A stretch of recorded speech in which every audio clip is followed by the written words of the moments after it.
Ingrediente daqui, Ângela? Apareceu, De vez em quando tu copia, tá por lá. apareceu, tem ingrediente nosso lá.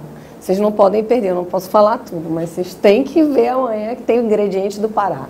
Poxa, que bom, né? Que você foi reconhecida pela mídia nacional e hoje é a principal embaixadora, não resta dúvida. Como é que você assumiu agora o comando do Fogão do Família Cecília? Um restaurante tradicional, bastante antigo, fundado pelos seus pais e que já passou pelas mãos do seu irmão e agora você assume.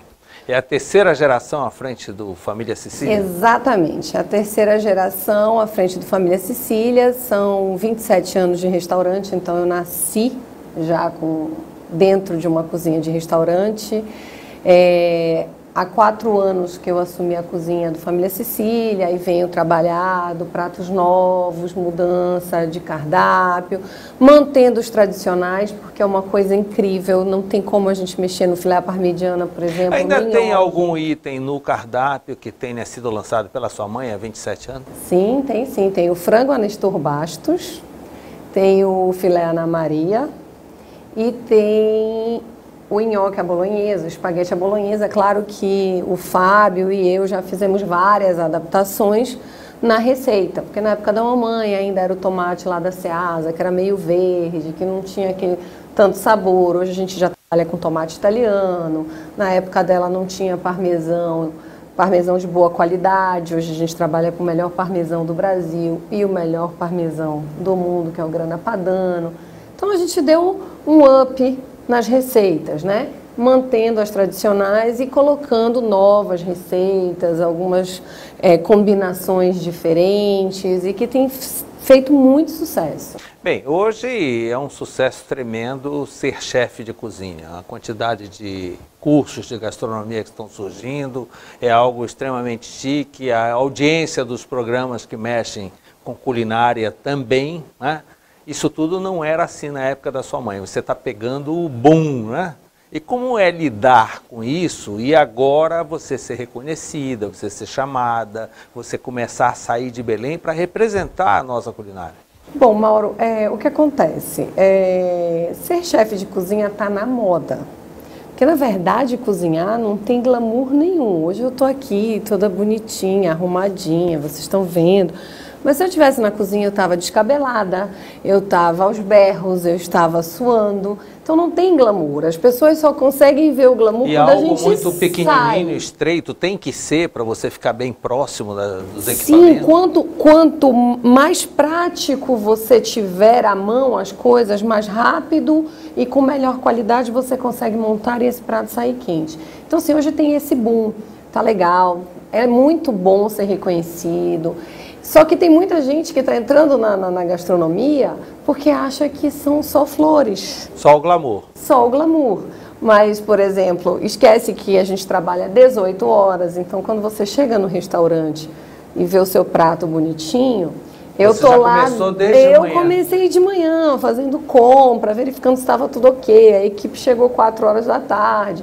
E você vai comer seu prato às 9. E o seu dia a dia começa, você vai à feira, você vai ao supermercado, é você que vai ou hoje já está no nível que os fornecedores é que vão a você? Não, hoje nós já estamos no nível que o fornecedor vem até nós, ele já sabe, nós já determinamos o padrão que nós queremos, tanto de carne quanto de hortifrutis.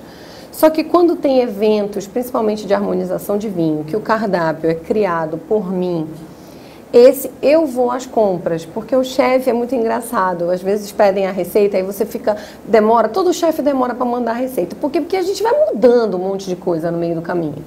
E aí, quando eu vou fazer esses eventos, eu digo, eu pensei num cardápio. Aí eu digo, não, vou ao supermercado, vou à feira, aí chego lá e encontro um negócio que está mais bonito. Esses dias mesmo encontrei um rambutã. Eu digo, vou pegar o rambutã aqui que eu vou colocar no meu peixe. Aí, porque estava bonito. Então, peguei aquele. Não, a ideia principal não era colocar o rambutã, mas como estava tão bonito, ia ficar legal com peixe defumado, eu digo, é você mesmo, venha cá. E aí a gente vai mudando e se criando. Então, quando os cardápios são concebidos, para mim, são pratos específicos para uma harmonização, eu vou à feira, eu escolho o produto, eu escolho o peixe, eu escolho a carne, a massa, o molho. Então eu estou ali. Eu começo a trabalhar às 9 horas da manhã. Você falou há pouco de alguns produtos importados com relação a grãos, com relação a queijos e tudo mais. E como é que é isso para abastecer Belém? Até então era um negócio meio difícil, tudo tinha que vir de São Paulo, tudo muito caro. Continua assim?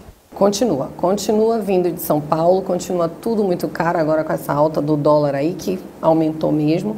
O Brasil agora já começou com uma produção excelente de queijos, mas ainda não consegue escoar, nem competir, nem escoar. Então você encontra o queijo maravilhoso da Serra da Canastra. Ele está lá em Belo Horizonte, ele está ali em Minas e dali ele está indo para alguns lugares do mundo. Você não consegue trazer esse queijo para cá. Eu consigo quando um amigo vem de lá e me traz presente. Então ainda está... não estão conseguindo fazer a logística desses queijos. São queijos muito bons, mas ainda precisa um pouquinho mais para chegar nos franceses, nos italianos. Então a gente ainda tem esse problema. E aí o que a gente faz? A gente se programa para abastecimento de 15 em 15 dias, porque a gente sabe que uma carreta de São Paulo para cá vai demorar de 7 a 8 dias. Então a nossa programação é para estar com um produto sempre mais novo, é de 15 em 15 dias. Bem, você falou que começa a trabalhar às 9 horas da manhã, que é a pré-cozinha, é porcionamento, é dividir as coisas. Isso já anda num piloto automático? A chefe tem que estar lá no dia a dia, já tem uma ficha técnica, os cozinheiros já dão conta do recado sozinhos, ou o olho da chefe tem que ser permanente? Não, o que acontece? A nossa equipe, ela já dá conta de fazer tudo sozinha. Qual que é o meu papel? O meu papel é verificar se realmente eles fizeram da forma como foi pedido. Quando os cardápios são concebidos por mim, sem passar por eles, eu preciso estar 24 horas ao lado deles, porque eles não sabem, a ideia está na minha cabeça, a receita foi concebida por mim.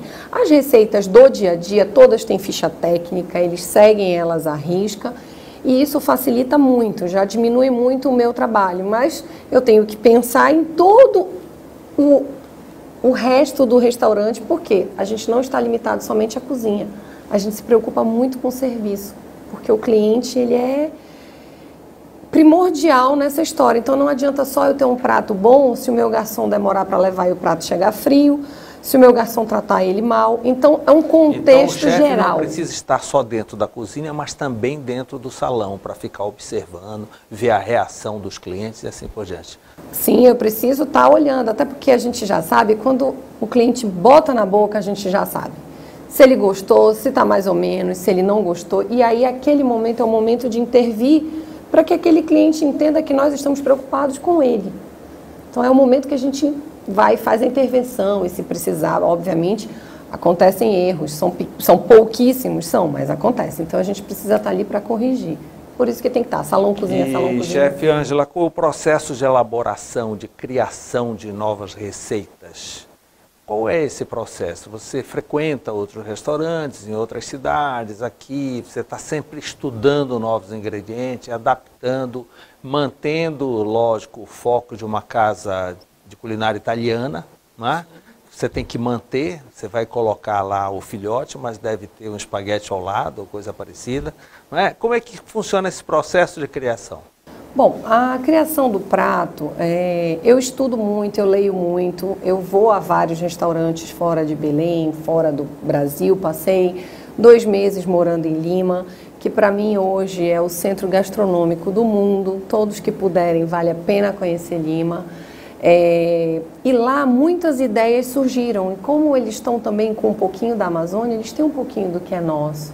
E aí você começa a ver ingredientes que você não dava nenhum tipo de valor aparecendo e se sobressaindo e ficando lindo e gostoso. Então tudo isso você precisa estar olhando, comendo, provando, experimentando, parando, raciocinando, e depois você começa a fazer as suas combinações. Então o processo de criação, eu concebo um prato, monto aqui e vou preparar. Obviamente que pode não dar certo a combinação, aí a gente vai fazendo vários testes, usa alguns clientes que eu brinco de cobaia, para experimentar, para dizer o que ele acha, o que ele mudaria, se ele gostou. E só depois vai para o cardápio? Só depois vai para o cardápio. Ele passa pelo menos uns 20 dias sendo servido de graça no restaurante, até que as pessoas digam, gostei, não gostei. Chefe, eu vejo muitos jovens agora, porque está na moda, interessados no curso de gastronomia. No próximo bloco, eu queria que você desse algum tipo de sugestão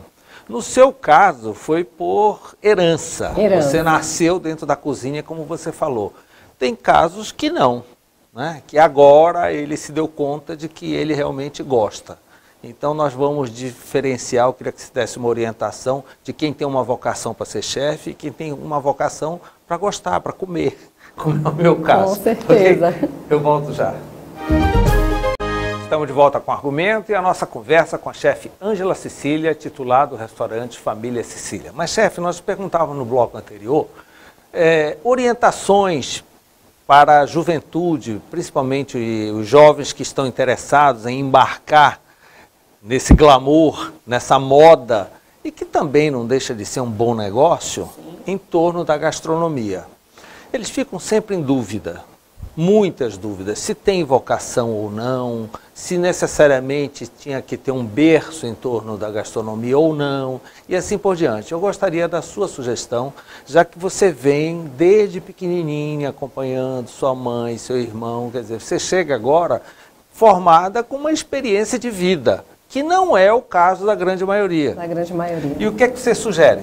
Bom, Mauro, eu sugiro a essas pessoas, primeiro, se autoavaliar. Eu dou conta de trabalhar sob pressão? Porque uma cozinha é trabalho sob pressão. Eu tenho visto no MasterChef, é uma gritaria danada. Exatamente. E sem a gente entender nada do que o Jacan fala, ele só faz gritar. Agora imagina o seguinte, o Jacan grita com um prato. Imagina um restaurante que você quer um prato, a sua esposa quer outro, o seu filho quer outro. Então a gente tem que gritar com 3 pratos diferentes. Então a pressão é muito maior. E aí você está com fome, você quer comer. Você não quer esperar 2 horas pelo prato. Nem pode. Então eu também tenho que ser rápida. Eu não posso errar no meu mise en place para que saia tudo certinho. Então, primeira coisa, se autoavalie. Gostar de cozinhar é uma coisa. Gostar de gastronomia, de estar dentro de uma cozinha, de estar sob pressão, é outra. É diferente fazer o churrasquinho no final de semana, que você não tem tempo, que todo mundo aguarda. Exatamente. Eu peguei agora uma estudante do Rio de Janeiro de gastronomia, que eu fiquei impressionadíssima com ela. Eu disse, minha amiga, você já é... Porque assim, chefe, o que é o chefe? O chefe ele é um cozinheiro que ganhou um cargo de chefia. Então, por isso eu sou chefe, porque eu tenho uma equipe que eu comando. Senão, eu seria uma cozinheira. Então, eu disse para ela, você já é uma cozinheira formada. Mesmo que falte 6 meses para a sua faculdade, mas você tem tudo que um grande cozinheiro precisa. Você tem criatividade, você tem força de vontade, você consegue trabalhar sob pressão e você é disciplinado. Então, precisam desses 4 elementos para começar a pensar. Ah, eu gosto de festa? Lembrem-se, quem trabalha com cozinha, feriado, vai trabalhar, enquanto todo mundo vai se divertir. Vai para a festa? Não vai, você vai chegar na festa 3 horas da manhã. Então começa a pegar as festas das 3 da manhã. E lembra que no outro dia tem que trabalhar também. Então assim, a vida de cozinheiro, você abdica um pouco da outra parte da vida social. Então você tem que saber muito bem se é isso que você quer. Sabendo, se autoavaliando, vai fundo. Primeiro, é uma coisa rentável, é uma coisa prazerosa, é um trabalho que você consegue transmitir todo o teu sentimento num prato. Por isso que a gente diz, não faça um prato com raiva. Que a raiva passa para o prato. Porque a raiva vai para o prato. Ou está salgado, ou está queimado, ou está cru, você está com raiva do prato. Então, o teu sentimento vai para aquilo ali. Essa moça, para mim, foi o maior exemplo de todos. Ela sabia tudo, ela sabia inclusive mais do que alguns chefes que estavam dentro da cozinha conosco, mas ela em nenhum minuto colocou a posição dela. E quando vocês tiverem uma chefia, lembrem-se, humildade. Não tem coisa pior do que você pegar um chefe que acha que ele é Deus e que ele pode fazer tudo, que ele pode humilhar a equipe. Chefe sozinho não trabalha, precisa de uma equipe. Então, vamos ter a equipe com respeito, com consideração. Vai ter momentos de estresse? Vai. Mas a equipe, e você precisa saber que aquilo não é pessoal, que é o momentâneo, acabou aquilo, está todo mundo bem, está todo mundo legal de novo.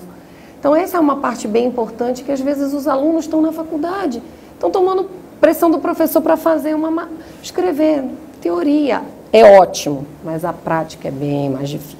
E como é que é a mão de obra local? Eu sempre ouvi falar que ainda era um problema.